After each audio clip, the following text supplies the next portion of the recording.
Sebanyak 1.318 pengawas TPS yang akan bertugas mengawasi jalannya pemungutan dan penghitungan suara di 1.318 TPS yang tersebar di 24 kecamatan se-Kabupaten Lahat secara resmi dilantik dan diambil sumpah.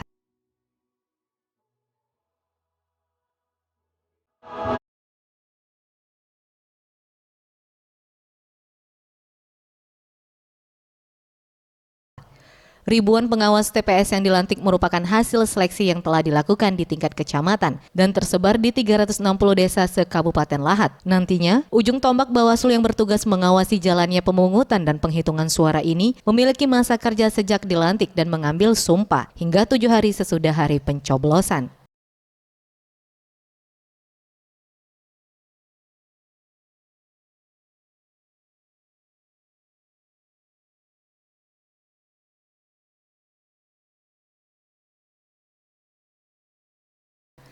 Ketua Bawaslu Kabupaten Lahat Andra Juarsa mengatakan, sejauh ini pihaknya belum mendapat laporan apakah semua KPPS sudah terbentuk ataupun setiap TPS sudah dipetakan oleh KPU. Namun dirinya menghimbau kepada semua pengawas TPS yang dilantik agar dapat menjaga integritas pada pemilu 2019.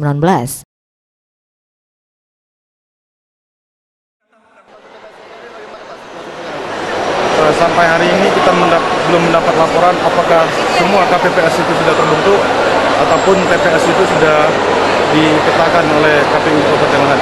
Kita berharap PTPS agar dapat berkoordinasi dengan tingkatan di bawahnya bersama pihak pemerintah, kemudian tetap menjaga integritas pada pemilu 2019 ini.